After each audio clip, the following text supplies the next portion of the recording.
Tuesday, everybody. I am so excited for this special episode here at The Real Deal of Parenting. We have been anxiously awaiting these two lovely humans to come on to chat with all of us about such an important discussion. We have Madeline Johnson and her mother, Mara Johnson, with us. Both of you, welcome. Welcome. Thank you. Thank you for having us. Yes. I found both of you a couple months ago, and I know you have been uh, making news. And for those who aren't familiar with who they are, Maddie Johnson is a 21-year-old pre-med student. She goes to Chapman University. She's pursuing a career in the medical field to become a physician. Um, but in February of this year, life changed dramatically for Maddie and her mother, who is her biggest advocate. So Maddie, I'm going to let you start. Okay. Catch us up to speed on your journey. What changed? What happened in February of 2021? So there's been a lot. It's been a very eventful, 5 months now, 6 months. So like she said, I'm pre-med, so I've been working in the hospital for years now. And with that, I was working in the hospital during the COVID pandemic. And I was offered the vaccine as a frontliner. So for me, it seemed like a no-brainer.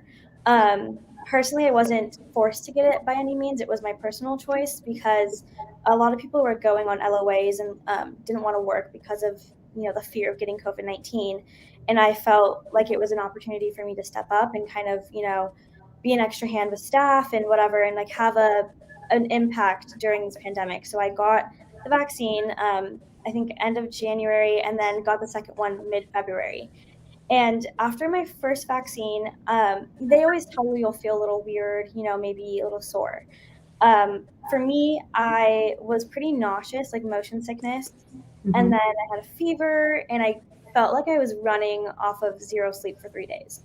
It kind of like hit me very hard. And I thought it was normal just because people said you might feel a little weird. And I didn't know to what extent.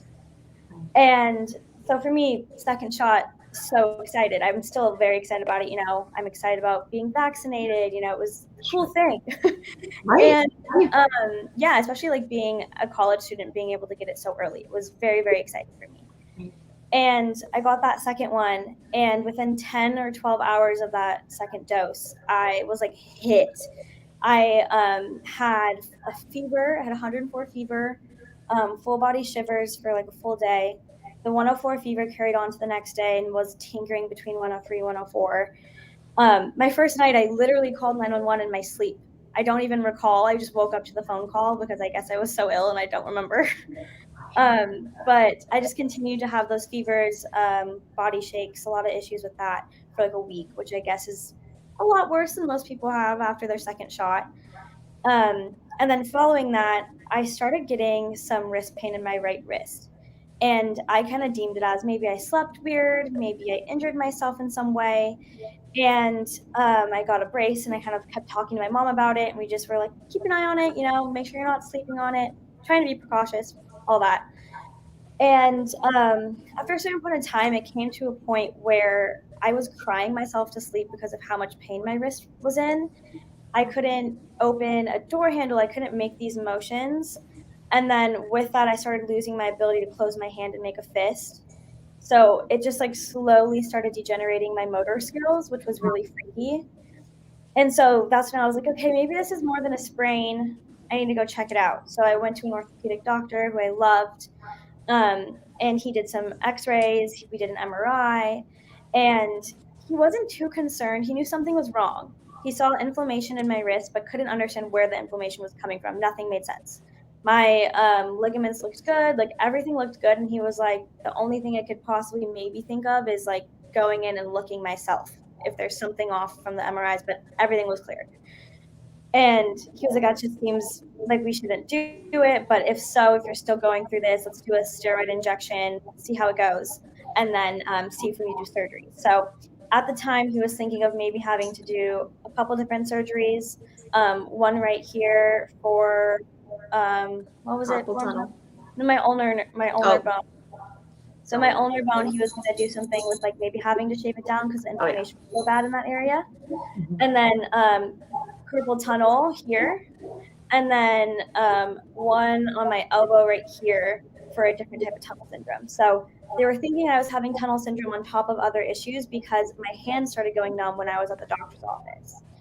And I kept being like, hey, why are my fingers numb though? Because in school, I understand my anatomy. I understand a bit of it. So when he's talking to me about it, nothing was adding up. And so I was like, hey, I really need to understand, why are my fingers going numb? And he kept going, okay, well, let's see if it's carpal tunnel. He checked me for it. And realistically, these 3 fingers should be the only ones that are having issues, the tingling. But it was my entire hand, my palm, all 5 fingers. And he kind of had a change of demeanor, was very confused as to why that would be, and decided to go have me do a nerve conduction study test with a neurologist before he did any type of surgery or diagnosis. With most doctor's appointments, which is something that I've learned, and that a lot of people who are going through this and any other health condition really, is getting a doctor's visit is so hard. And when you are going through this and you have to wait a month long to get an answer, or maybe an answer, is ridiculous. Yes. It breaks my heart because there's people who are like in the peak of their issues right now and they're not able to see doctors for months. And so in the beginning, it was frustrating because I was just confused. But I can't imagine if it was like that when I was at my worst. And so I just want to interrupt you here, and I want both of you to answer. So as you're going through this and you're having this pain, are you thinking, okay, there's no correlation to... No correlation. And so Mom, even Mara, no. Not yet. No idea. Not yet. Okay. Not yet. Totally That'll thought... come quick, though. Okay. We're getting there. Yeah, totally thought it was like carried something wrong, something like that. Right. And then, Mom, you're gonna have to remind me where I was at. So now you're getting to the point where we have to go get our nerve study. Oh, right. So it took us like a month to get a nerve study. Between that time, my numbness traveled from here all the way up to past my shoulder. So each week, pretty much, I was getting worse, and the numbness was going down to past my shoulder. And I kept calling the doctor's office just to keep him updated because I was worried as to why it was changing so fast. And we couldn't really do anything unless I saw this neurologist. So we went in and walked into the room. And I feel like Mom has a better description of like how that whole situation was. So maybe you can carry on with that. So I'm not going to fake out the accent, but imagine when we're speaking that this is a woman with a Polish accent, very strong. She does some reflexes, and Maddie, you're going to tell me the right ones, because she does the normal reflexes like on your knees, bending your hands, doing all these things to kind of check before doing the nerve study, right? Mm-hmm. And she goes down and she's playing with Maddie's feet, and she's doing these reflexes where you're bending the feet up and let them fall back down. And she kept doing it, but while she's doing it, under her breath, she's saying, "This is bullshit." Now, no, most doctors don't swear in front of their patients, right? And so she kept doing it, and then she comes back up and she's like, "So why are you here for the test?" And Maddie explains, carpal tunnel, cubital tunnel. I have some issue with my ulnar nerves, like a bunch of stuff. And she goes, "This is not your problem. This is bullshit test. I do it anyway." I did the accent, sorry. This is a bullshit test. And Maddie is looking at me now, kind of like, holy crap. Yeah. Like, scared. What's happening? What's going on? Well, and her next comment was, "You need to get your brain checked ASAP." And I was like, what? Because, I mean, you're here for your wrist, Right. And so I was like, oh my God. I looked at Mom and she was like bawling. Yeah. And then she's like, "No, we don't cry in my office." And I was like, okay. Well, we don't cry here. Okay. Yeah. It wasn't funny, but it's kind of funny now looking back. Sure. Funny now. It was not funny. It's not funny then. Right. I can imagine. Yeah. And then, sorry, go ahead. Do your thing. Okay. So we did the nerve conduction study. So she did those reflexes. She was totally not game about doing this nerve conduction study in the EMG because she felt it was totally not needed. I had a larger problem at hand. Basically, it was like you're getting yourself tortured for no reason. Mm-hmm. And it was torture, I will say. That was probably one of the worst experiences. I went through a lot of different terrible experiences throughout this whole process, but it was so painful. And then EMG was also painful because when they do like little needles in you and then they shock you through the needles just to see whether if my nerves were reacting correctly or like communicating in my body. Or blocked, yeah. And so that's the main purpose of it. So very important because I was going numb. And perfectly clear. No issues, no blockages, no nerve issues. So she's like, there's something bigger. She's like, I don't even have to go sit in the room and go look at these. I can tell you, like, you are totally okay on paper. And so she was like, you need to go book a MRI on your brain ASAP, see a neurologist who can do this for you. And so I was like, full mental breakdown walking out of that office because in my head, obviously, it's kind of where you start going to the worst possible cases, which like you shouldn't do, but it's inevitable. And I was totally thinking that, you know, I had a tumor or something like that in my brain. And I was like, no way, my whole life is like flashing before my eyes, you know? And we get in the car, I'm like bawling my eyes out the whole ride home. Worst drive home ever. Yeah. Terrible drive. And then I pretty much just like lay in bed, cry. My sister's crying, like everyone's crying. And in the morning I wake up and I felt a little numb in that right foot that she was feeling. And in my head, I was like, I gotta be making it up. Maybe I'm overwhelmed, I'm stressed, I'm making it up in my head. And I went down and told my mom that morning at like 9 in the morning, 10 in the morning. On 9. Yeah. Timing is very important on this particular day. Yeah. And then went back upstairs, still felt kind of weird. And then I came down at like, what? Maybe we wanted to go get something to eat, so about 11. Yeah, 11:30. Yeah. Something around there, 11:30. Went down and I like opened the door to the garage where she's working and I just stand there.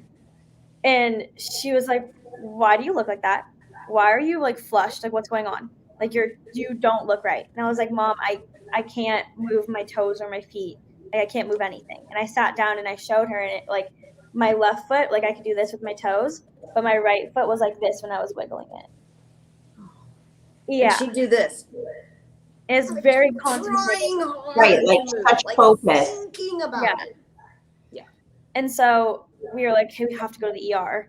So we pack our things, go to the ER, waiting for a very long time. At this point, I'm also like still studying for my MCAT. So I'm in the ER, like studying for my MCAT, half paralyzed. Sitting there. Yeah. And I just kept getting worse and worse in that leg to where I couldn't move it all the way up to my knee. So my knee wasn't moving either now. And the nurses, yeah. And everyone that was doing triage basically was confused as to what was going on as well. It didn't make sense. And we finally got seen after a couple hours of waiting and did a CT scan, a lot of blood panels. Everything came back clear. I was able to walk, so they sent me home. It was like not a great walk, but I could walk. They were like, you know, you can stay if you're scared, if you're like, because it was pretty nerve wracking, right? Yeah. Or go home and we have you like fast track to see a neurologist tomorrow. Yeah. And Maddy is like, I think I can go home. Yeah, and the like when you're there, which one thing I think is interesting that like you probably want to know as well is that every doctor I saw, even starting from this first doctor visit, the first thing they asked me is if I got the vaccine and which one. And then conversation would stop on it. And that's also when we thought, that's weird. Why are all the doctors saying it? You know? Right. But no explanation as to why they're asking, no, nothing. Just like boom, boom, boom. And then they go, move on. And then they move on. Right. So everything was clear, was sent home. And then that following day, my left side went as well. So we went to the neurologist because he fast tracked us to see him the next day. Neurologist saw me for 7 minutes and was like, you most likely have MS. I'm going to order you emergency MRIs on your brain and spine with and without contrast just to like solidify it. And then we'll go from there. And so then I had like another mental breakdown. I was like 21 years old. This drive home is probably worse than the one before. Yeah. Oh my goodness. Yeah. And I'm like sitting there like thinking about all the different treatment types and like my life's over. I mean, I'm 21 years old. I'm supposed to be the one that's helping people. I'm not supposed to be the one that's like getting at home care service at 22, you know? So like I was going through this whole thing. Yeah. So yesterday it's, do I have a tumor? Today, oh, I have MS. And I'm sure it's just, and both of you are going through, you yourself who's experiencing it, and then your mom who loves you more than anything, watching you. It's a different type of fear and pain. Words. Oh my gosh. But that fear was nothing compared to the fear 2 months later.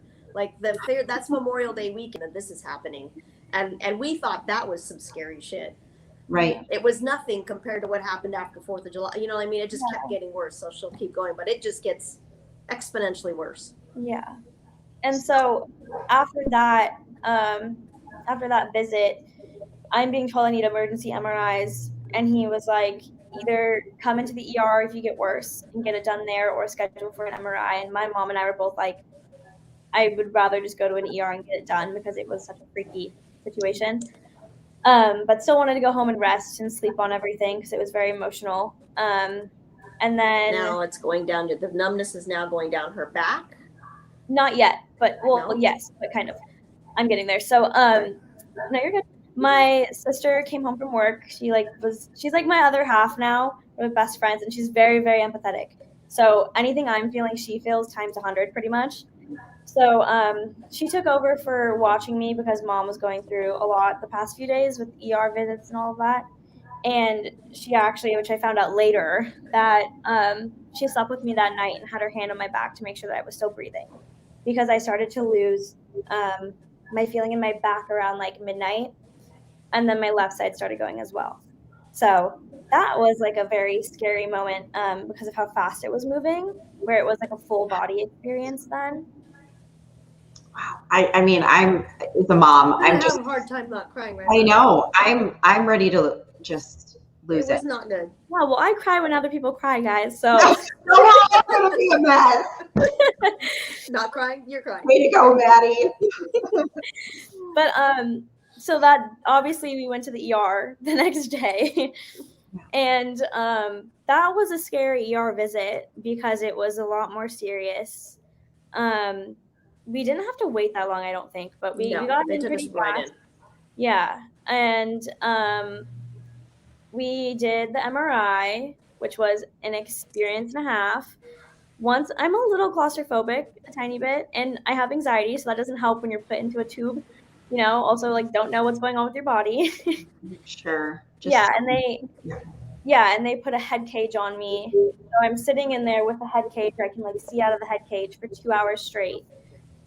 And at the time, my symptoms were like triggered if I wasn't moving enough or if I was moving too little. So I was like extra paralyzed because I was staying still for so long.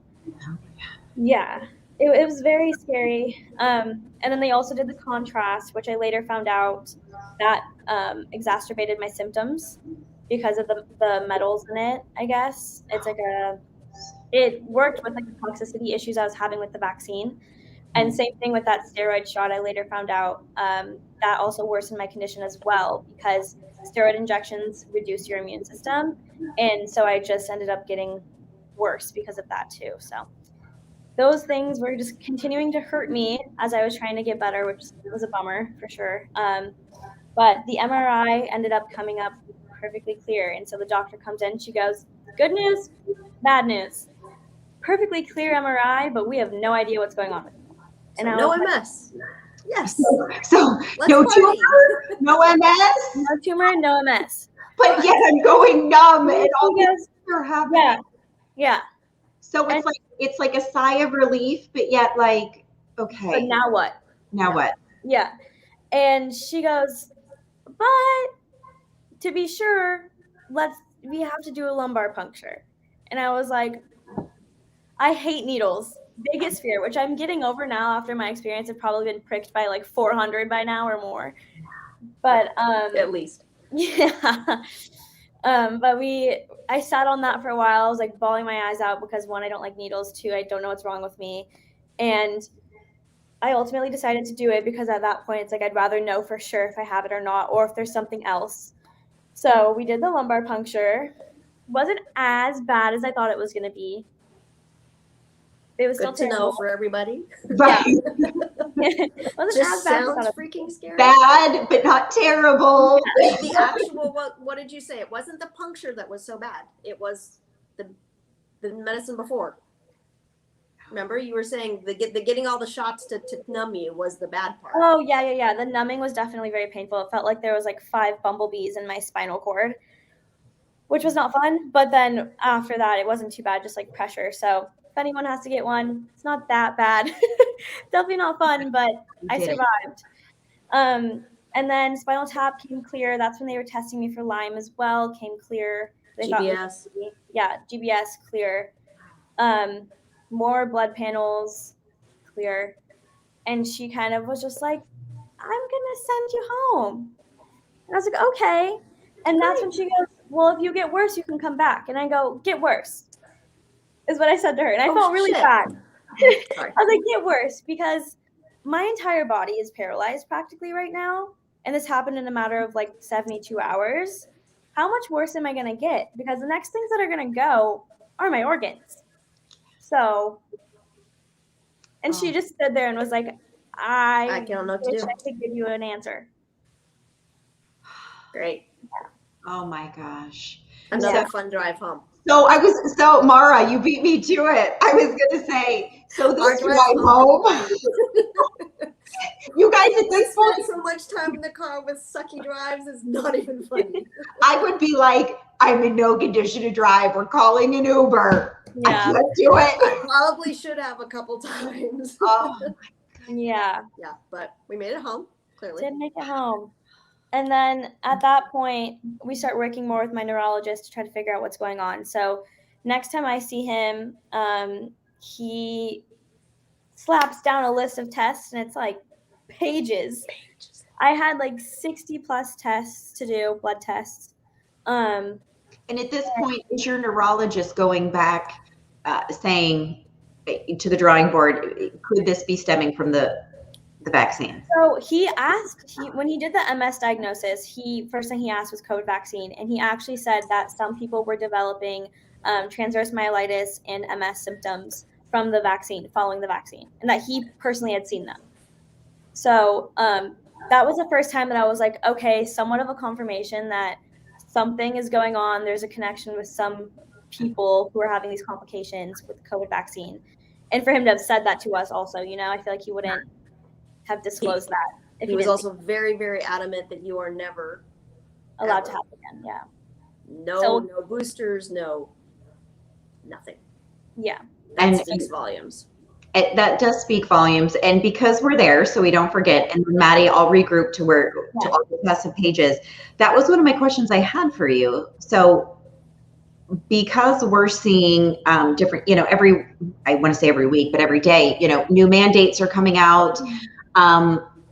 What happens in your position if you are mandated? I have medical professionals reaching out to me daily saying, I don't know, I think I'm walking away from my job because it's being mandated. Yeah. So in your position, do you get a special exemption?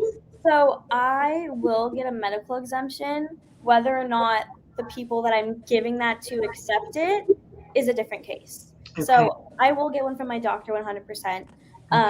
But it's whether or not people accept it, which is the hard part. Also a conversation we've been having recently in regards to, med school, because I've had people reach out to me saying that they were accepted into med school, had a medical exemption, and med school still turned them down because they weren't going to get the COVID vaccine. So even though they were accepted, they were like, sorry, you're not going to get the COVID vaccine. Your medical exemption doesn't matter here because of liability reasons. You're not allowed to come. So that just is, it's too much for me to process.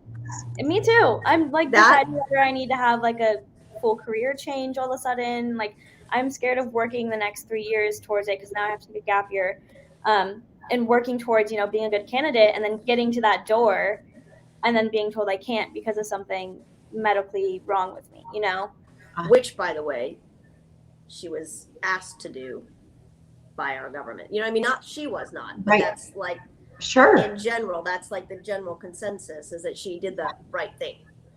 Yes. That right. You need to be doing this for the greater good. You need to be doing this for your neighbor. Right. And here's the problem I have. Since we're kind of opening these avenues.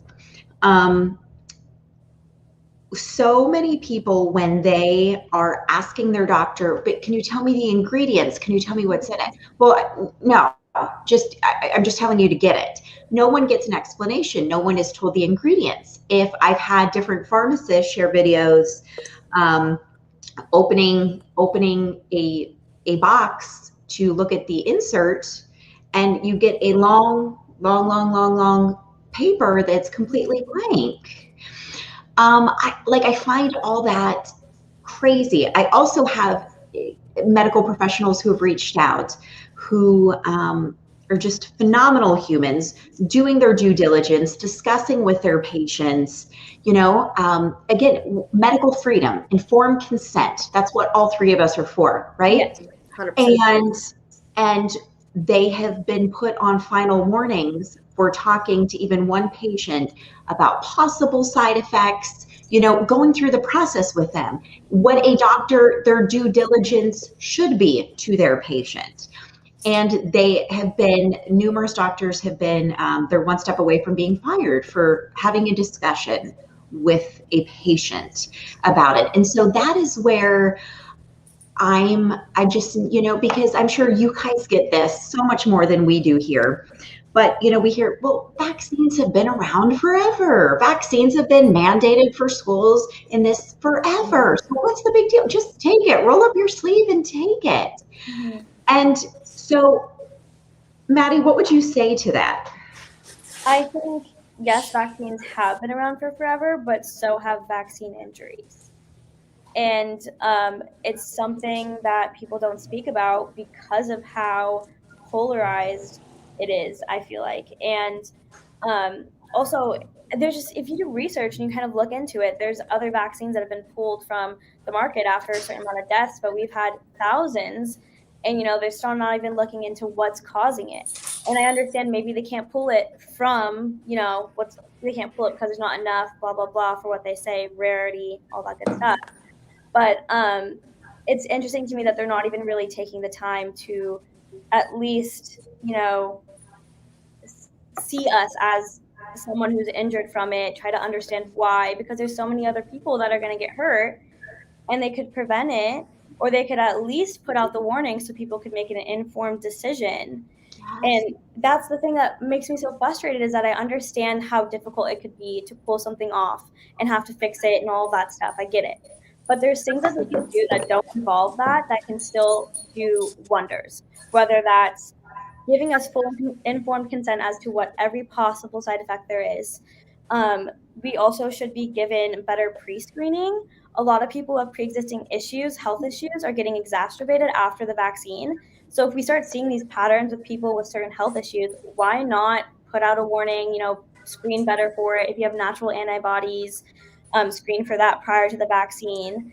And also there should be just like pre and post health guidelines after the vaccine of things, what to do and what not to do, just to keep us safer, healthier, things to look out for. If you're seeing these weird signs, then maybe you are having an adverse reaction, and here's what you can do to make it better.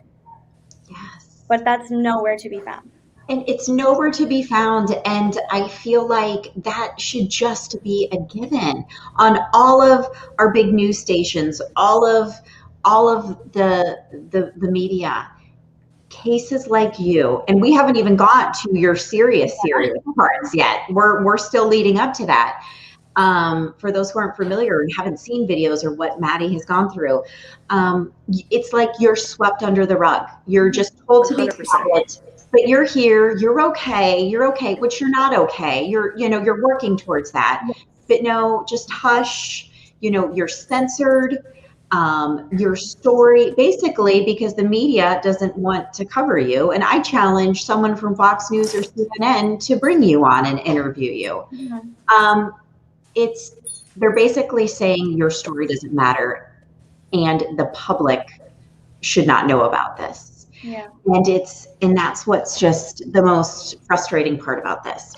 And because of that, the hiding part, even we didn't realize how pervasive it was.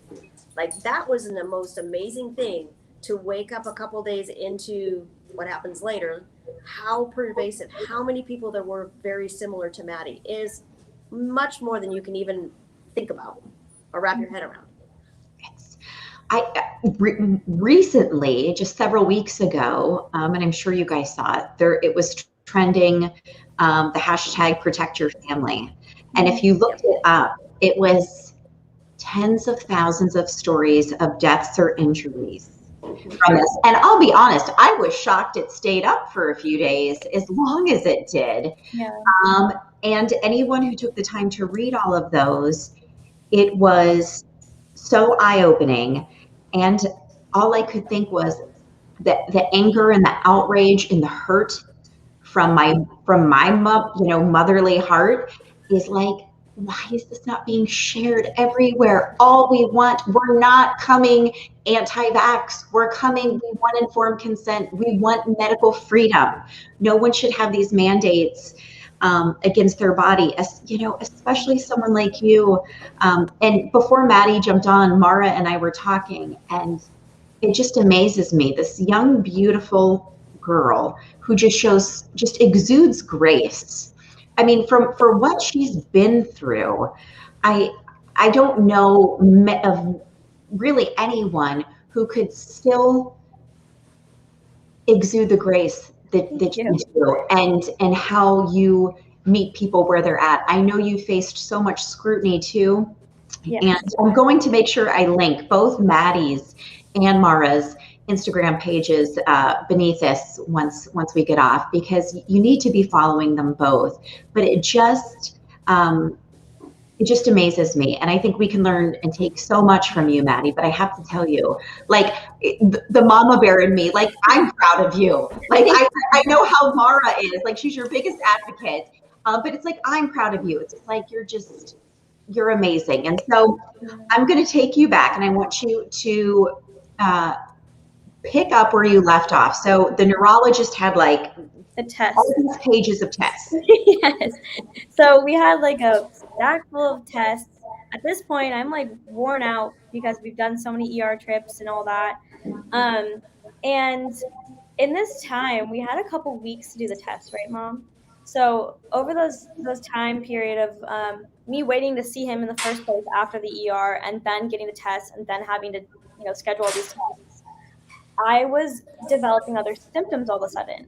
And I'm blanking on like the snowball effect of which ones occurred first and whatnot. But at this point, I was having some that were pretty much 24 hours permanent kind of situation, and then other ones that would flare up and come and go. Mm-hmm. And that's, I think, something that I really want to highlight on, because a lot of us who are vaccine injured have the same pattern. So there's a lot of things that are constant. So the numbness, my full body numbness was constant. I still can't fully 100% feel my hands. Full body numbness is constant. My fatigue became very constant. I began to have brain fog later on, and that stays pretty constant. I still have it here and there. And muscle twitches and little spasms were constant. And I lost all my fine motor skills. I couldn't make the fist. I couldn't hold a pen. I couldn't do anything. I couldn't open a water bottle. Couldn't tie my shoes. Yeah, I couldn't do anything. My muscles were jello. Like, if you touch them, it would like jiggle. Mm-hmm. So lost all of that. And that was like my constant issues. And then my little flare things would be my tremors. So I'd have tremors in my hands first, where it would like just look like this or like this. And then it turned to full body tremors later, and those would flare. And I also would have this, I still had the paralysis in my feet and my knees that would happen in random flares, and that could last for 15 minutes or 4 hours, random durations. And I don't know what triggered them. It just kind of would happen. And then I also learned too, was that from me and talking to all these other people who have had the same issues, for us women, at least, when we're on our period, our flare-ups are through the roof, like incredibly through the roof. And every time I was in the ER, it was like right around my period. So that's something to note, which was very interesting. And it's still being seen with everyone else that's in my support groups. Yeah. Very constant. Yeah. So something with the hormones. Yeah. And then, so at this point, now I'm getting all these other issues. And so now, what month is this? How far after? June. We're in June now. Okay. Who knows my dates? I can't do that. Bob knows. Oh, I have a journal every day. And with that, and speaking of like journal and every day, like every time I had a new issue, she'd write it down so that we were like on it with the doctors. And it came to a point where it felt like every week I was having a new symptom pop up. So those symptoms just kept growing on each other, and I'd have different mixtures of them, some more strong than the others every day. So it was like kind of an ongoing joke, like, oh, want a new one. Right. Yeah. So that was weird. Sorry, Mom, do you want to say something? No, it was like whack-a-mole because it would just constantly, something would pop up and you'd never know where or when. Or how severe. Yeah.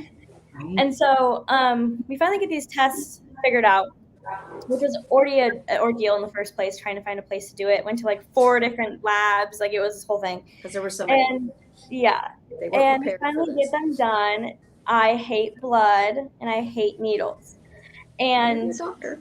Says the future doctor, Dr. Johnson.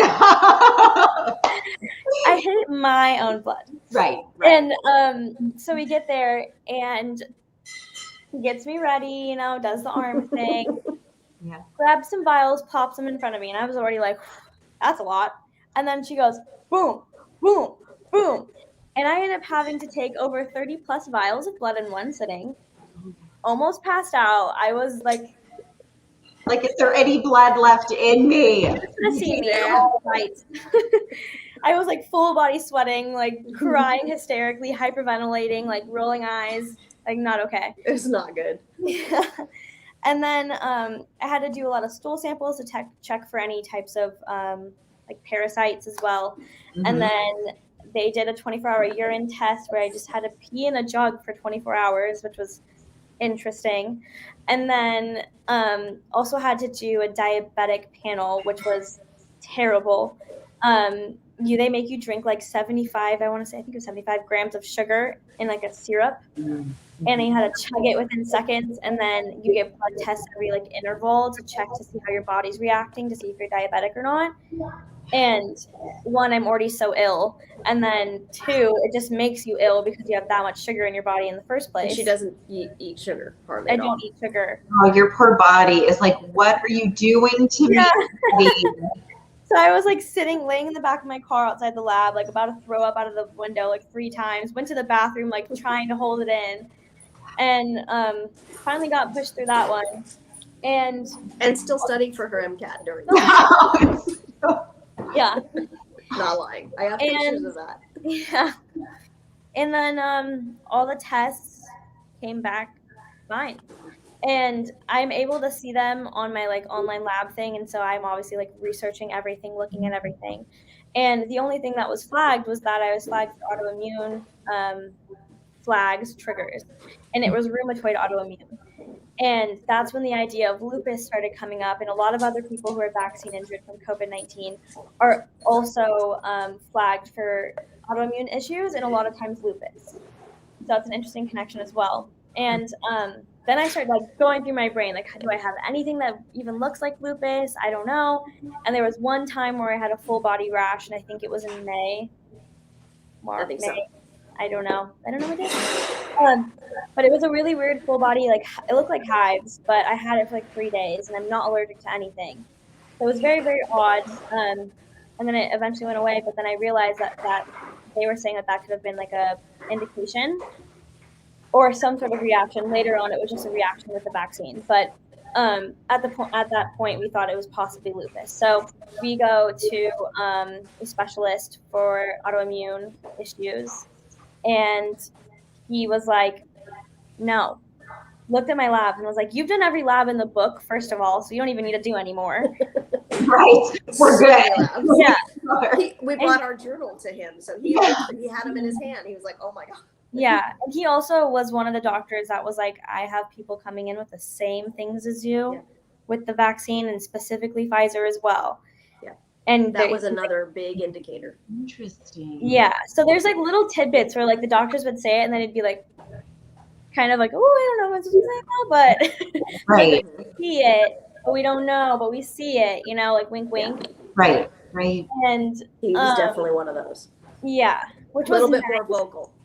reassuring that we were like at least maybe getting an idea of something going on, but frustrating that you can't get it diagnosed on a paper. You can't figure it out.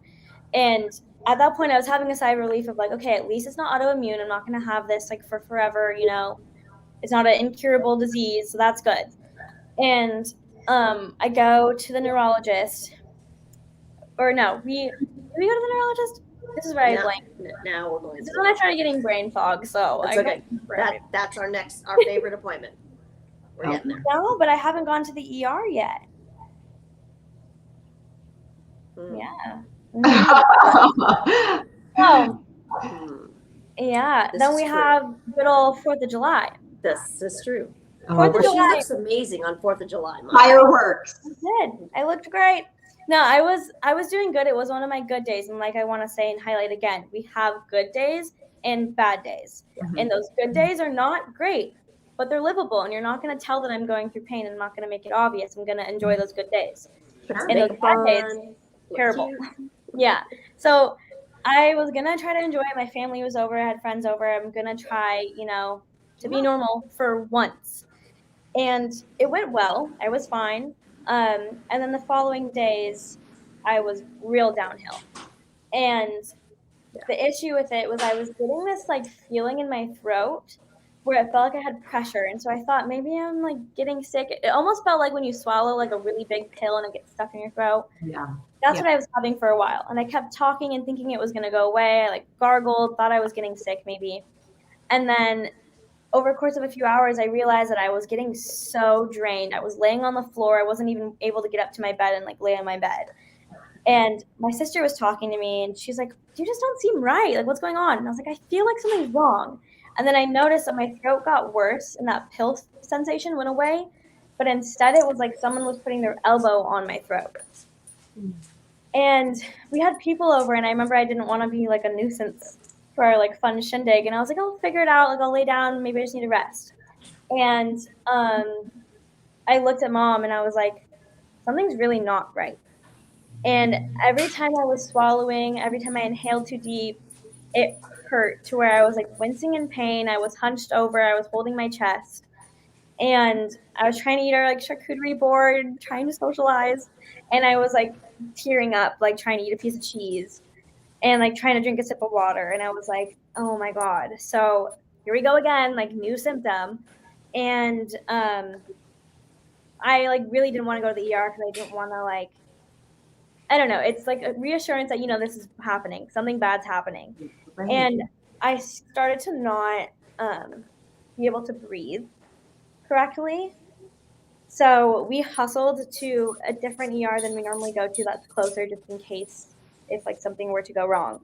And I ended up not even being seen for like what, 2 hours minimum. Pretty fast with the initial part because we thought it was cardio, heart related. Yeah. So I thought I was it felt like I was having little heart attacks every time I was drinking, like breathing too deeply. And so they did an EKG on me and they said it was fine. And then vitals and all of that. My like respiration rate was a little low, but nothing like too scary, but something was clearly wrong with me. And I get pulled back pretty late at this point, and I don't have a doctor, I have a PA. And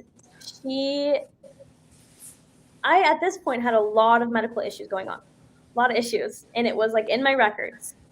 And she just completely looked over everything, didn't care about anything that I've been going through, didn't listen to me or hear what I was going through, and talking about how like all these other doctors are starting to say that's pointed towards the vaccine. And she was like, well, why do you even think that? How could you even think that could be possible? And just very, very undermining. It was terrible. And to the point where I called her out. I was just so upset and like in pain that I called her out when she came back. We both did. And I said, I don't think you're listening to me and I don't think you're hearing your patient. There's clearly something wrong. Yes. And she just was like, she didn't like that at all. No, she didn't like it, of course. That went from bad to worse. Something that I slowly learned through this process, and that was one of the first days of it, was that you are your best advocate. And also my mom, shout out. But you are your best advocate and you know your body the best. And 100% you have to push for your health. Even if you think if you have an inkling that you think what they said is wrong, push for it and get the answers. And if you're wrong, that's okay. But you should be the one that's wrong, not a doctor. Right. You know? I love that. So definitely learned that through this process.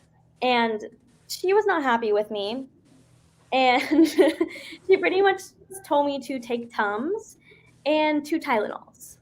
And an ibuprofen, because that's almost like taking, something at prescription strength. Yeah.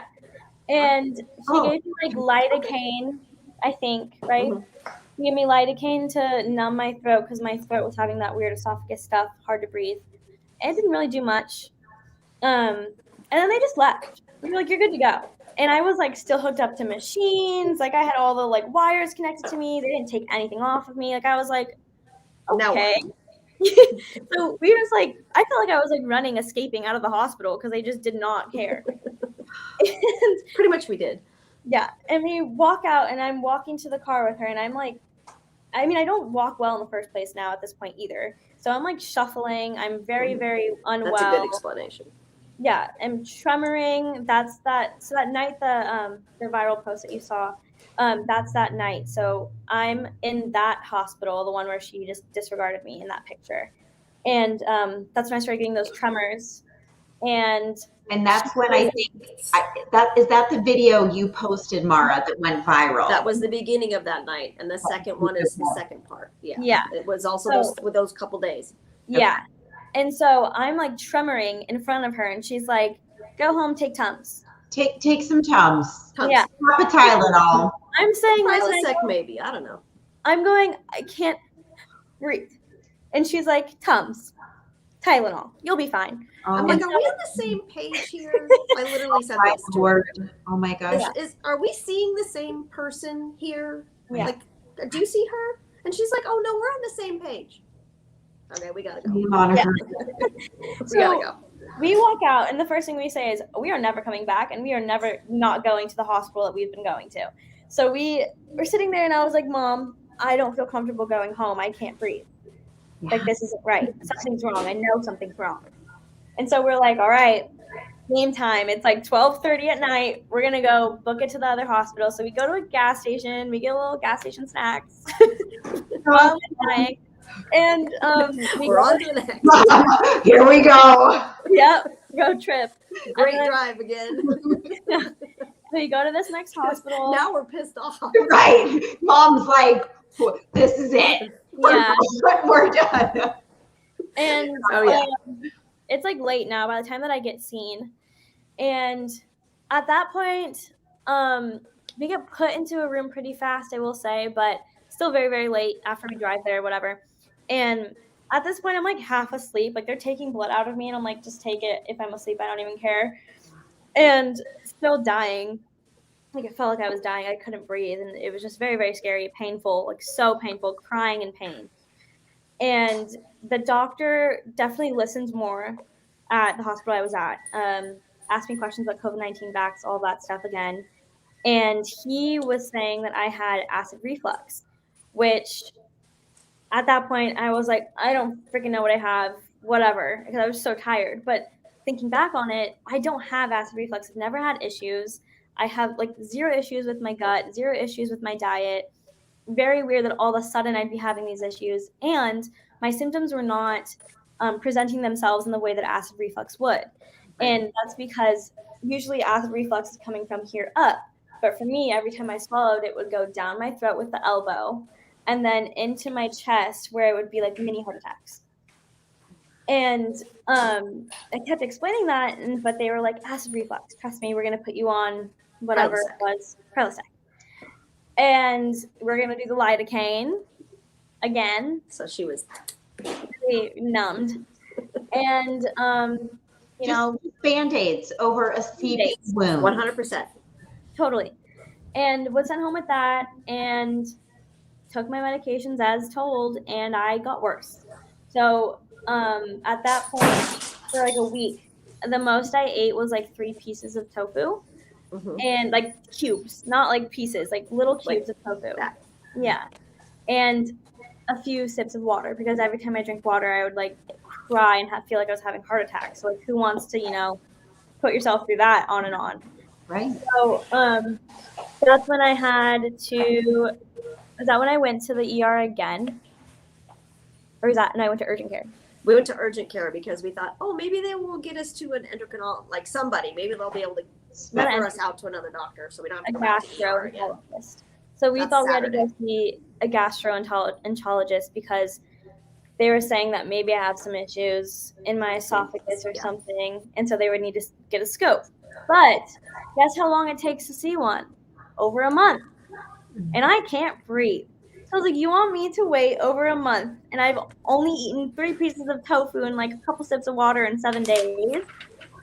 Like, how am I supposed to do that? And this is when I remember having the conversation with my mom, like, I cannot imagine having so many different chronic illnesses or issues, and you can't get to be seen in a timely manner. I just cannot, like, it's so frustrating. So frustrating. And so we were like at a loss. We still made the appointment and we're like, okay, we'll try.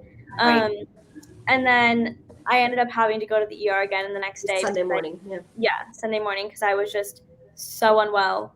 And this one was a nicer visit because, one, it's at a hospital that I'm like very fond of, and I know a lot of the people that work there. So I got to have people that I know, which was very nice and like comforting, because I was very, very scared at this point. Because the day before I went to this ER, I told my mom I was dying. My whole family. Don't make me cry, Mom. Don't do it. To be at that point of everything you're going through, it's just like, what else is left? Yeah. So I was at a loss of words because this was when I sat in my room and I was like, Mom, we've gone to the hospital how many times? We've done how many of the tests available? Like, there's nothing else to do. And it's like, and this is the conversation I've had with many of the people that are injured too. And like, I've had this with Dom and like everyone else that I have phone calls with, that it's scary because the hospital and doctors are the ones that you're supposed to be able to go to feel like you can get fixed. And all of us are like, if we go there, there's nothing more they can do. There's no difference of me staying at home and me going into that hospital room. True. And that's where they're supposed to give me answers, and I can't get it. I can't get help. I can't get any sign of relief because everything they were giving me was either making me worse or not doing anything. So just that paralyzing fear and helplessness. Totally. That's what happened. It worked out that day. That Sunday. So that Sunday was like the Sunday that changed everything. So we went to that ER, the doctor there was like, thought I just had he thought I had like a sore throat or something, like strep, because they just said throat problems or like throat pain. And he came in and I told him, and he was like, oh, honey, we're taking you to like an intense room over here, and we're going to sit down and you're going to tell me every single thing from the day you got your COVID-19 vaccine, everything down to like a hangnail, like tell me everything that happened, what you ate, what you drank, like everything. And so that was the first time I was like, a doctor, one, is listening. That's crazy. 2, and he's in the ER. Yeah, 2 is in the ER, so it's like, whatever. And then 3, him saying like, tell me from the vaccine. Says something. He didn't even question anything. He was like, tell me when you got the vaccine and everything that happened for season. So that's when I was like, oh my gosh, like another, validation that this is happening and it's likely from the vaccine. And we go into that room, tell my whole story, and again, run tests, do all that. And he was like, I wish I could give you an answer, but I'm an ER doctor and this is like so far out of my scope, which I respected a doctor that can say this is out of my scope. Yeah. First time. And he ended up giving me, I think, like intense pain meds and a drip to like see if that would soothe this, and then lidocaine again. And it helped. I got really loopy. It helped a little bit, but I still felt the pain, which was confusing because of how much pain medicine I was in or taking in or whatever on. And he prescribed me. What did he prescribe me, Mom? Norco. And another like acid thing. You had Ativan there. Oh yeah. And at this point, he was saying I had GERD. And that was when Mom was like, nope. Actually, my no was not very respectful. Not nice. Right. I mean, you were putting your foot down. This My was foot was down and the Right. bombs were coming. Yeah, because and I he was like, "I'm great." I'm done. Mama Yeah. Bear has been poked too many times. Baby Bear's been poked. Completely finished. We've done Like, this video. Yeah. And I got to say, I never really, I don't think I did, but I don't think I ever showed her in front of her how scared I was, because I didn't want, because she feeds off of my energy. So I tried really hard to be like, we're good, whatever. But inside, there are no words for what I felt like. And that is probably the most scared I've ever been in my entire life, aside from my own brush with death. But other than that, I've never been that scared than that Sunday ever in my life. Ever. Like, I can handle anything. Not that again. Yeah. So. I mean, like, yeah, I thought I was dying, and these doctors are like, here's a pain med. Like, nothing else I can do. I don't know. And I'm like, great. And he's like, best of luck. I hope you can figure it out. Like, your neurologist is great. Like, whatever. And we sat in that room, and I had my drip for a while. And he's like, just let the drip go by and see how you feel. And then we're going to send you home, and hopefully you can, heal up a little bit. And like, the whole point was to allow my neck to relax and see if that would help heal. Maybe if there's inflammation or something going on. And I just didn't feel much better, but we were just having a conversation, me, Loopy, but having a conversation with Mom, and she was taking pictures of me and like had all the stuff from the past few days, and was like, can I make this post? And I remember barely looking at it, barely reading it. I was so drugged out at that point. It's probably the only reason why she allowed me to do it. Right. I'm sure. Yeah, and I was like, sure, I don't care. Go ahead, Mom. Like, do fine. You do you. Yeah, I was like, you do you. I don't care, as long as like there's no spelling errors. Right. Which there was, because I was freaking out. Yeah. And she posts that, and then the next day it starts picking up a lot of traction, and then it gets a lot of likes and a lot of comments, and then all of a sudden we're both getting flooded with DMs, thousands of DMs, like DMs every second. Like, you couldn't refresh it fast enough. And it was all these people that are like, I'm having the same thing. My mom's having the same thing. My dad passed away. I'm having the same thing. And no one believes me. Like, I cried watching this because finally I feel seen. And it was thousands. And it's people my age. It's people in high school. It's grandparents. It's moms. It's everyone. And I am outraged yet again. And the majority, 99.9% of those people, their stories will never be heard. I know. And we heard so many times how they were so afraid or so alone or so scared to tell anybody, or just it's heartbreaking. Yes, and truly. I remember I was trying to go through my DMs because like I'm the type of person that loves helping people. Like, I'm on my deathbed at this point, but I'm like, what can I do to help other people? That's just your heart. Yeah. I'm like refreshing, like trying to respond to these people, make them feel okay, because they're like, I've been so suicidal, I've been so depressed, like no one heard me, my family doesn't believe me, my mom doesn't believe me, like no one's listening to me, I've been told that I'm psycho, all these things. And I was like, oh my God, there's so many of us. Yes. And we just like cried because we were like, holy shit, like there's so many and none of us heard. And while I was doing that, I see a DM from this girl. And I'm so thankful that I looked at my DMs at this time. Oh, I'm gonna cry. No. Tell me that I was gonna cry, guys. But she was a girl who was injured from an antibiotic. I don't recall which one, so I don't want to say the wrong one. But went through similar issues with difficulty walking, numbness, like random paralysis, all of that. And she found a doctor that I go to, Dr. Healy, and he was able to just give her her life back. And so now she's back, like working out, lifting heavy weights, like fully normal life. And I was like, holy shit, someone that might actually know what's going on. What? Right. Like, it was the only time I've ever had like a reassurance of some sort of doctor out there that could fix me. Mm-hmm. And it was such a crazy moment. And I remember just being like, I need to see him. I need to figure out how to see him. And I like talked to her about it. And she's like, let me message him. And I messaged him as well. And he was like, I literally will see you tomorrow. Like, I will make time for you. Yeah. And but it gets better. yeah, so then at the time, I still was waiting on my last neurologist appointment to look at all those tests. So even after all this, I'm still haven't been told what my tests are.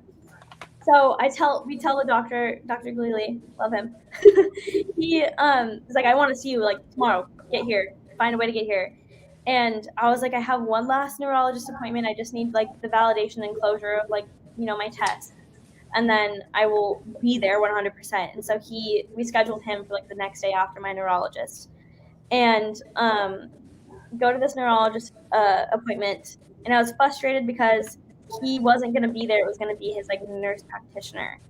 And I was like, I'm sorry, but I'm far too complicated of a case for you to not be here for me to like at least talk to me about what's going on. And so we made him come in, and he basically kind of forgot who I was, forgot why I was there, what was wrong with me. And he looks at my labs, so 14 pages worth of labs, looks at them for 10 seconds, his first time looking at them, literally flips through them like this, and goes, yeah, you have psychosis. And I was like, with all due respect, you have psychosis. And my mom and I were like, facepalm, like, what? And he's like, yeah. And then his demeanor and tone was just changed. Oh man, it was insane. I go, excuse you? And he goes, yeah, you have a type of some sort of psychosis, and it's likely because maybe you went through a bad breakup and you don't know how to handle your boy issues. And I go, I don't even have a boyfriend to break up with. Oh my goodness. Yes. I was outraged. And then he was gets better. And this is a neurologist, you said? Mm-hmm. Oh, a very, very well respected one at that. Yes. I can't. Oh my god. And remember, she was in an ER just a few days ago, right? Yeah. So like 2 days prior. Right. 2 days prior. He has all that stuff too on all the notes. And my arms are bruised beyond belief from all of my IVs. And he goes, maybe you're getting abused at home. Looks at my mom. I was like, you're kidding me. And he's take like, your mask down. Tells her to take her mask off so he can see her face, make sure there's no bruising. Yeah. And I was like shaking at this point because I was like, what the heck is going on? And he's like, maybe you're not telling us, Mom. Is she not telling us about something going on? Is someone abusing her at home? And we were like, no, we have a great life. I go, sir, I have a great life other than the fact that I think I'm dying. And he just kept going with it and was like, okay, well, let's think. What else are you? Yeah. And he goes, oh, you're studying for your MCAT. And you go, yes. And he goes, well, what makes you think you'll even make it as a doctor anyways? What makes you think you can be in this field? Do you really think your body can handle it? Clearly it can. Oh my goodness. I had no knowledge of this part of the story. That's so like it's ultimate. I'm about ready to hop on a plane. Yeah. Out here. Where's my fist? Yeah. Join forces with Mara and we'll go back. Yeah. It would have been viral for a whole nother reason. Yeah. And that was very, very frustrating. And I remember telling him, he was like, well, there's something that's stressing you out. And I go, sir, the only thing that's stressing me out is the fact that you guys can't figure out what's wrong with me. My life was totally fine. I don't have issues at home. I'm a great student. I love my friends. I love my family. Like, everything was perfect until this moment. And I was like, yeah, I'm going to be a little depressed. I don't have depression, but I am going to be a little depressed given the fact that my life is flipped upside down within months. And you guys are telling me that I'm psycho. And that's when they were like, well, let's put you on antidepressants. And I was like, nope. Xanax. They wanted to prescribe Xanax. That might help. To help the psychosis, sure. Yeah, Sure. the psychosis, because I'm making up all my symptoms. All of them. And I was like, no, you're wrong. I'm sorry, but I'm perfectly, like, I'm normal in a sense, like, mental-wise. Like, I'm just upset that I'm, going through this, which is so incredibly valid.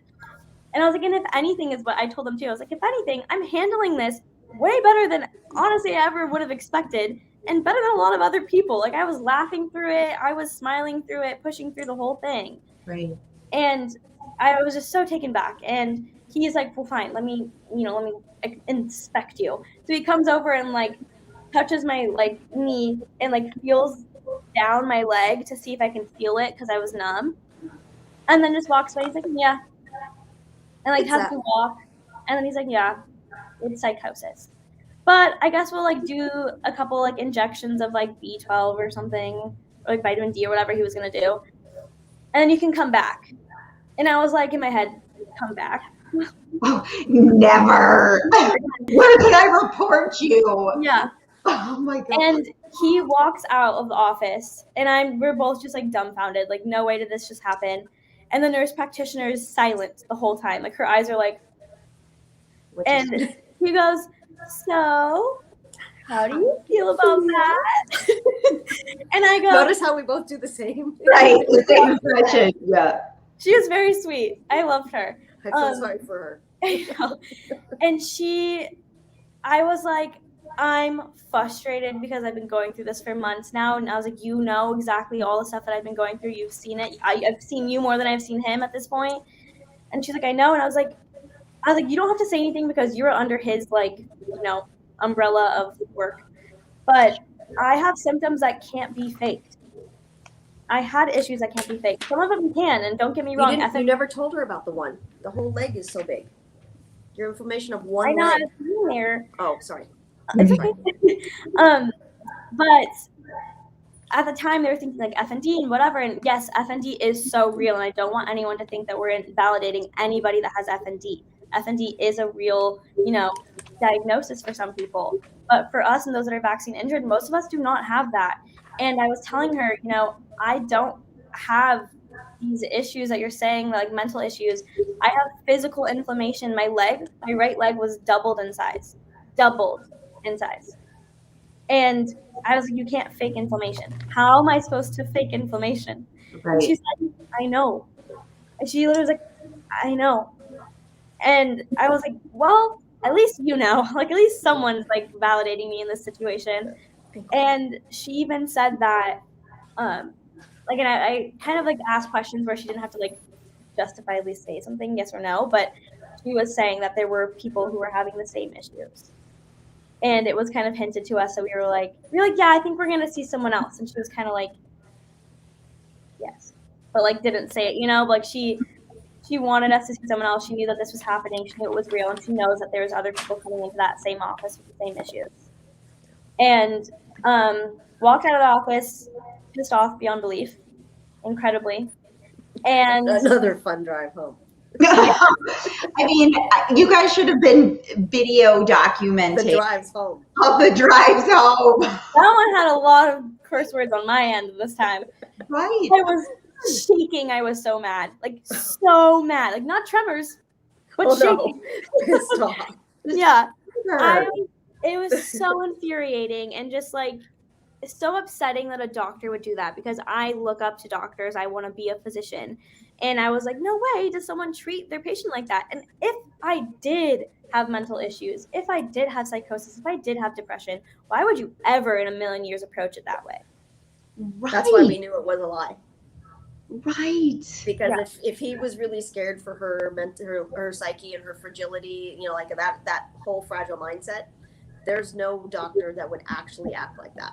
He didn't even ask. Also would have recommended someone for her to see. Yeah, didn't do that. Probably in the same building. So we knew it was a lie, that it was like a cover up for not knowing or for he couldn't go any farther. Yeah. It was too beyond his scope, and he didn't want to admit that. Ego. Yeah, his ego was huge. Yeah. And that's something I learned too that I'll take with me in my future, if I do continue to be a physician, is to, you know, if it's out of your scope, accept that, tell them that. There's no way, I just cannot believe the way that I was treated in that moment. It was so incredibly frustrating. So at that point, we were like, Dr. Galili is our only hope. We've lost all connections to any specialist, anything, gone. We're done. You've gone through all the blood work, all the tests, all the scans. I mean, you guys are at the end of your rope. You've got nothing. You've gone through it all. So this is it. Mm-hmm. Yep. This man. Okay.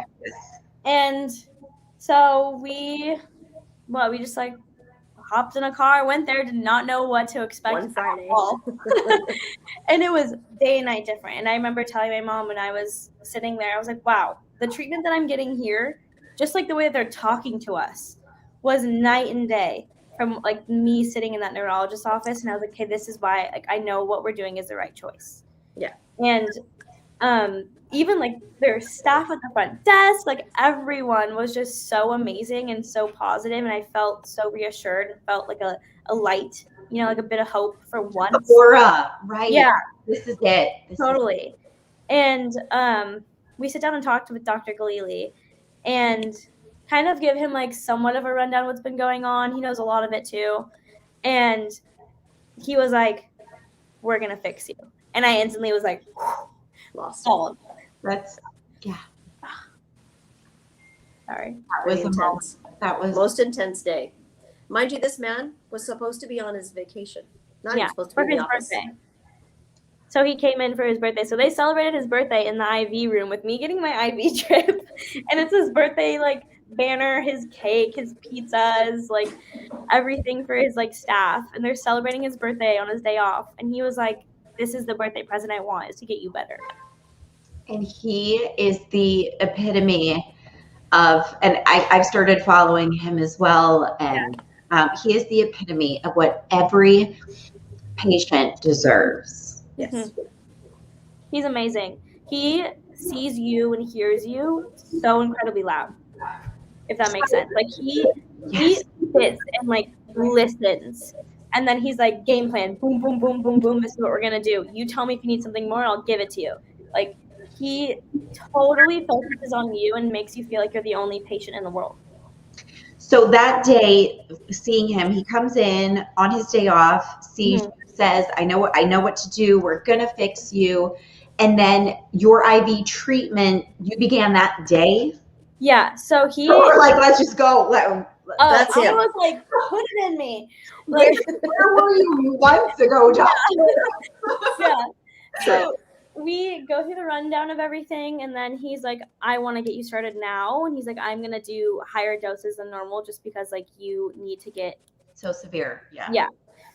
And also it's because of that steroid injection and the gadolinium in my MRI contrast, it mixed with the COVID vaccine toxicity, like my hyperimmune response. It's multiple little variables he had to work with rather than just the vaccine. And so it's a lot more difficult to get it out of my system and detox everything out of me. So we did like a lot of immune boosts with like minerals, vitamin C, all of that kind of stuff. And then we did a lot of peptides and then worked my way up. Once I became a bit more strong, I started doing detoxes like with glutathione and NAD. So my treatments kind of differed each time I went in, and he would alter them for what symptoms I was having. So that first one, he did like a really big boost in my immune system. That was kind of the main focus. And then magnesium and stuff for my muscles because I was having tremors when I came in. I was shuffling. I looked like a zombie when I was walking. And Couldn't close your fist. Yeah, I couldn't close my fist. I was like, if I try to close my fist, it's hard for me if I try to close my fist, my hand was like this. And that's how I was when I was there. And I was like fully like this when I was there. He did my reflexes and he hit my knee, and your knee is supposed to be the only thing that moves. But when he hit my knee, my whole body jerked, which means I had a hyper reflex situation going on, which is like another thing that's deemed with that hyperimmune response / the toxicity level issues I was having. And which also I was so frustrated because why did my neurologist not do that? You know? Why did he not see that? It's a basic. And that's also something you're not faking. It's a reflex. It's natural. Like, and he didn't do it. So it was just like, oh my gosh, another aha moment. We've been in the wrong place the whole time kind of a thing. And, I'm blanking on where I was going. Sorry, you go, Mom. Help me. So now you're going in and you're getting your, I'm assuming you want to talk about the first day when you got your first IV and how fast did that take? There it is. So I do that IV and my tremors start going away over time after like the first hour and a half. Pretty much stopped. And I was like, this is so weird. This is really weird that it's just stopped. Like, this is insane. And everyone kept coming in being like, oh my gosh. And then towards the end, I was like talking to my mom and I was like playing with my hands. And then I realized I could make a fist without the tremors, like full fist, like fully like that. No big deal. And I bawled my eyes out because it was like the littlest thing that we all should be able to do. But it was the first thing that went when I went through all of this, and I hadn't had it for that long.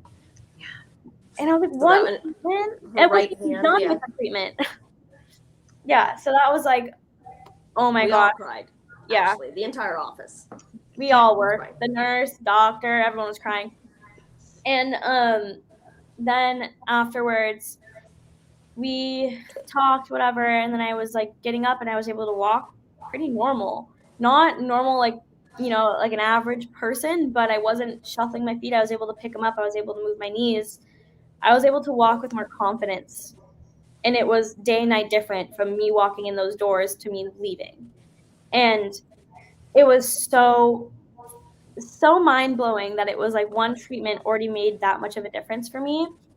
And he also sent us home with like lots of supplements and stuff to follow as well, which helped a lot. And then also with treatment, because I know a lot of people like to know more about it, we also did the red light. Is it red UV? It's an LED. Red LED light bed. And that's to help with the inflammation and blood flow. So I would do those after my IVs and just like lay down on this bed. And so that was like my routine for every time I came in. And each time I swear I got so like significantly better. My second treatment, I was practically running after, like day and night. Incredible. Yeah. And then the third treatment, we focused a little bit more on my brain because even though I was getting a lot of symptoms to go away, some new ones were either surfacing or like other ones were gone. So like this one was more prominent kind of a thing. And so we just kept tackling them as they came up. And it came to a point where my brain fog was getting really scary. And this was like another like, oh shit moment because I was forgetting where I lived. I was trying, I was able to drive again at this point because my feet were working and I felt more confident. I wasn't allowing myself to drive any longer than like 30 minutes. But I was trying to drive to my house in college so that I could drop some stuff off. And I know this place like the back of my hand. It's a small town. It's not hard to navigate. And I kept forgetting why I was here. I remember driving going, where am I going? Oh, my house. Oh, that's the street I need to turn on. Past it. Oh, where am I going? And I just kept doing that for 20 minutes. And I drove around the block for 20 minutes when I was 0.2 seconds from my house.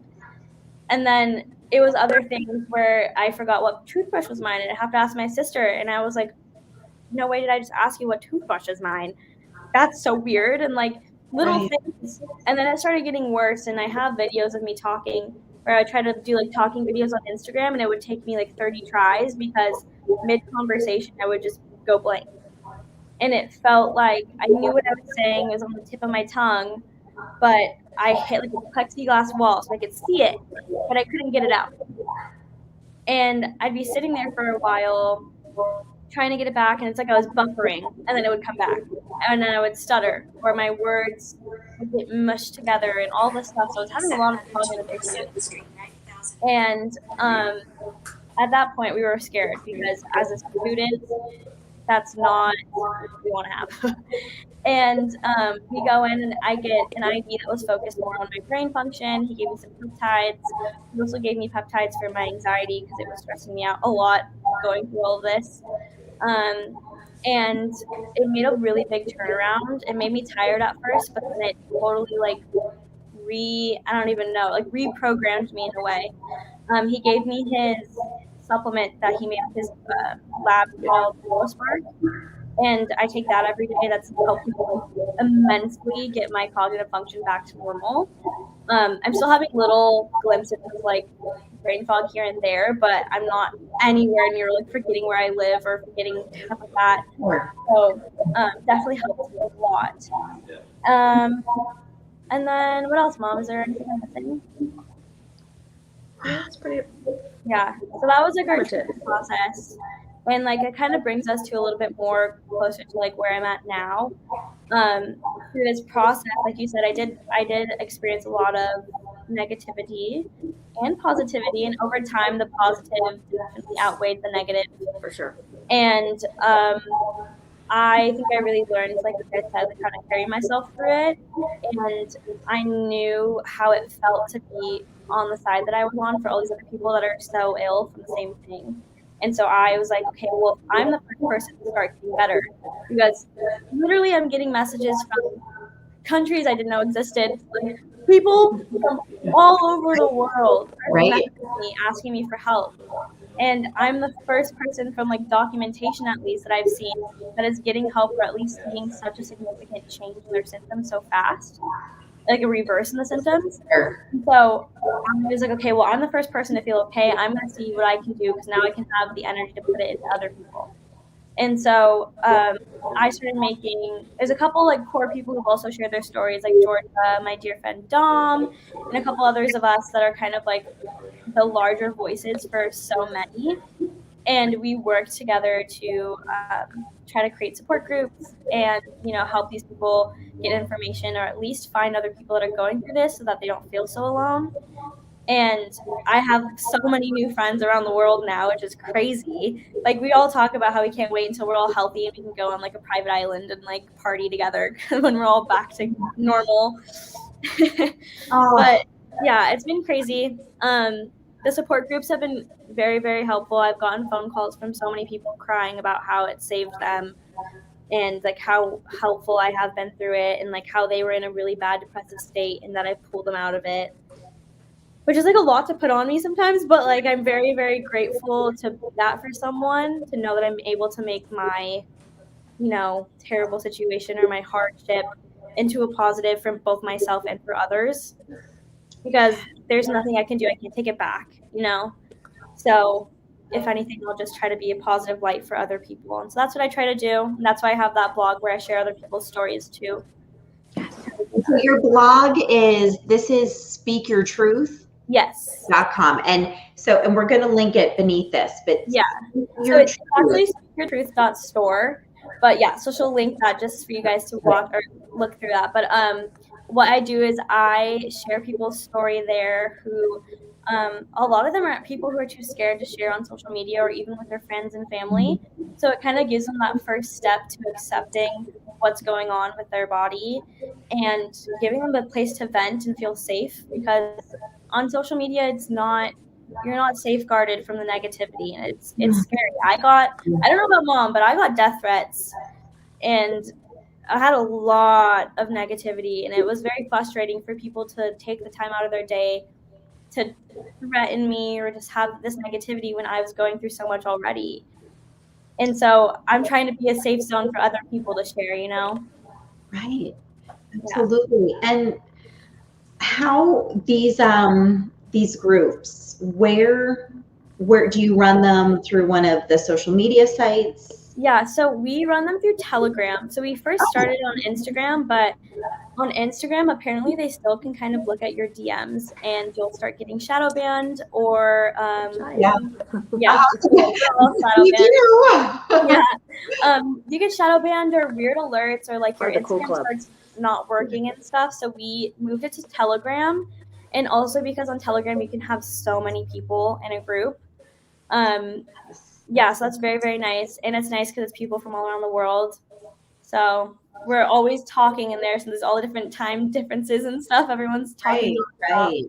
But it's definitely very helpful, and people are very, very appreciative of having that, because what it basically is doing is, maybe if a person isn't financially able or just like geographically able to come to LA, you know, and see Dr. Galili, there's some people that are getting some things that are helping them. And if they're able to contact someone that's in that same country or in that same area, then maybe they can help get that same help too. And so I've connected a lot of people, like all my Canadian friends are all like talking now, and like all my UK friends are talking now to like see if they can share doctors and stuff, which is really great. Right. Just incredible. You know, so many people are simply asking, what can they do? What can they do for you personally? What can they do to just create awareness? So what would you both say to that? I know, and I don't want to overstep here, but you know, from one mother to another, I can't imagine. And us fierce mama bears, we just all pile together. And so what I would just love people to do, and Mara, if I don't want to be speaking out of turn, but I think one of the things that we can do besides creating awareness is simply try to help. I know this has helped financially if we can too, right? You guys, you do have a GoFundMe page, Yes, we right? do. And that is connected to your blog, Yeah. right? On her blog and my Instagram. Okay, that we will link, because I know this has been, and this is probably an understatement, but the cost is. Yeah.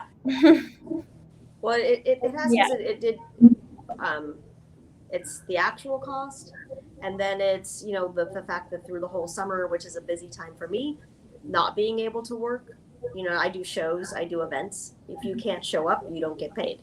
Right. So that whole part of it, whole nother story. Yeah. But yes, it affects, what happened to her affects everybody. Yeah. You know what I mean? Within the household, it affects everyone. You know, it makes everybody uneasy, because then you're constantly thinking about it. It was a lot. Yeah, and I think that's a lot of people don't understand that side of it too. And it's crazy to me. I never understood how expensive it was to go through stuff like this, like ER visits, like testing like mine. One singular ER visit was like $38,000. So it's just yeah, insane. Oh my goodness. Oh my gosh. Yeah. And like she said too, like I remember I was crying so much during this process, because my mom works her butt off. Like she's nonstop working every single day, and I saw her not even step foot in her workspace during this time. And I got so concerned about her, because one, it's like her therapy, but it's also how we survive. So I was like, shit, like obviously I'm not well, but like, Mom, you have to like push through. Please push through for me, because this is not right. Like, this is your one happy thing to do, and you're not doing it. Plus, it's the only way we survive. So we got to figure this out. So and I did, but it had lots of F-bombs on it. R-rated. yeah, I mean, it worked. We're good now. I would say the one thing that would be amazing is to spread the word about respect. totally. Because we all know the issues and the basic reasons we're here. But one of the things that I'm super upset about is the fact that the injured get zero respect. None. They did the right thing. I'm going to keep doing that. And yet they're treated like dirt under your shoe. Yeah. Which I feel is extremely, it's not cool. So I just really would like to see more respect. And if there was any way to share the stories, but also share how, hey, even if you don't see eye to eye the same thing, there's no need to call Madeline a sheep because she did something you don't believe in. That doesn't matter. This is somebody who's not healthy. That doesn't matter who it is. It's all about respect. And if there were one thing that we could do, that it would be to pass that along, that it doesn't matter what your choice is. It doesn't matter who you are, what you believe in, what your political affiliate, none of that matters. This is respect for someone who doesn't feel well because they made a decision that they thought was right for them. And now you are now treating them like dirt. Yeah. That's not cool. Yeah. And then the same goes the other direction. I mean, if massive respect to you, if you choose not to, I respect you. It's not my job to tell you what you need to do for you. It is my job, however, to make sure you're okay. Yeah. No matter what. That is it.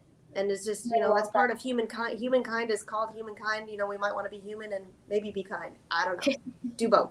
And I think that is truly one of the most beautiful ways to wrap this. And I want to reiterate, is we have shared, and Maddie, you just did the most beautiful job going through your entire story. My gosh. We just want to reiterate, we only want medical freedom. We only want informed consent. We want people to make the best decisions for themselves and their family. And nobody should be mandated to do something that might not be best for them. And the other thing, stories like Maddie's, I am hoping so many people watch this, listen to your story. I hope they share it. Your story needs to be heard. And it brought chills. It just brought chills to me knowing as soon as your mom posted that video, it just opened up the floodgates to tens of thousands who were just silently suffering. People are going to watch this who are silently suffering, who are first meeting you right now. And it's like, I'm not alone. I'm not crazy. There's answers. There is hope. And so It was really strange to think that story about Maddie was shared over 4.5 million times.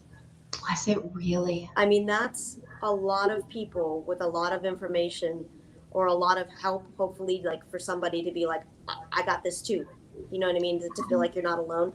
But that says that there's a lot more help needed out there than what is being talked about. That's just me. That's not Dom. That's not Georgia. That's not Lita. I mean, that's just that's not Maddie's. That's just one single post. Imagine how many that is with all of us. Like there's a lot more people out there injured than we possibly could count. Yeah, and that's why a lot of us that have spoken out and have been able to get our voices heard want to continue to have our voices heard, because there's so many that aren't. Yeah. And just like kind of piggybacking off what my mom said really fast was like about how we all are going through, us injured are all going through our different paths with it. Some of us are getting better, some of us are getting worse. We're all on our different timelines, but it's like very frustrating that just because other people aren't experiencing it themselves or their own loved ones aren't experiencing it, they think it's fake. And it's just so incredibly real. It's so real and so frustrating. They can take our bills. So frustrating. Yes. Fake bills to go along with the fake injuries. Yeah. So it's just, I just want to I hope people end up finding the goodness in themselves and the kindness in themselves to recognize that we are just as human as anyone else, and that no politics, no religion, no self-bias should ever come in the way of us being heard or us getting help. Yes. Oh, Maddie, I just wish I could just squeeze you through the screen. You are so brave, and I can see where you get it from. You have an amazing advocate for you, and whatever we can do here for you, we are going to share the heck out of this. There's just been questions flooded and comments and support. And we'll answer whatever as much as we can as well. Yes, and we are going to make sure people who are just finding you or in love with you guys, we are going to link their Instagram accounts. We are going to link Dr. Mark's account, all the things. We're going to link their blog. You guys you have an incredible story, and thank you for being so brave for sharing it. Thank you for hearing me and listening to me. It means a lot. And that right there, I encourage, and I am asking so many people to bring this girl on. Let her share her story. She needs to be heard as she is speaking on behalf of, dare I say, tens of thousands, hundreds of thousands that are out there. You did a great job, kiddo. You did. I love you. Maddie, Mara, thank you so much for coming on. Thank you for having us.